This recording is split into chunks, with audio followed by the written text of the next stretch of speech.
Big Boss 8లోకి హర్ష సాయి. ఎందుకంటే హర్ష సాయి ప్రస్తుతం సోషల్ మీడియా అండ్ మీడియాలో బాగా హాట్ టాపిక్గా ఉన్నాడు.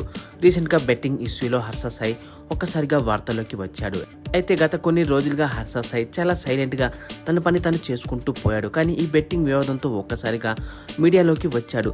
అంతేకాకుండా హర్ష సాయికి ఎప్పటి నుంచో సోషల్ మీడియాలో విపరీతమైన ఫాలోయింగ్ ఉంది. ఇక యూట్యూబ్లో అయితే అతనుకు మిలియన్స్ కొద్ది సబ్స్క్రైబర్స్తో ఒక పెద్ద ఛానల్ కూడా ఉంది. అయితే హర్ష సాయి గురించి తెలియని వాళ్ళంటూ ఎవరూ లేరు. కానీ ఇప్పటివరకు హర్ష సాయి మంచోడు అనే ఒక భ్రమలో అందరూ ఉన్నారు. కానీ యువ సమ్రాట్ అనే ఒక వ్యక్తి హర్ష సాయిని చాలా బ్యాడ్ చేస్తూ హర్ష సాయి ఒక చీటర్ అని, మోసగాడని ఇలా హర్ష సాయి మీద చాలా అబండాలైతే వేశాడు. ఇక ఎప్పుడు మీడియా ముందుకు రాని హర్ష సాయి ఆ యువ సమ్రాట్ నా మీద కావాలని అలా ప్రచారం చేస్తున్నాడు, నేను చాలా మంచోని అంటూ తనను తాను ప్రూవ్ చేసుకోవడానికి మీడియా ముందుకు కూడా వచ్చాడు. కాబట్టి ఇప్పుడు హర్ష సాయి తన మీద పడ్డ మచ్చలన్నీ చెరిపేసుకోవడానికి, తను ఒక మంచి అబ్బాయిని నిరూపించుకోవడానికి బిగ్ బాస్ ఒక మంచి ప్లాట్ఫామ్ అవుతుంది అని చాలా మంది భావిస్తున్నారు.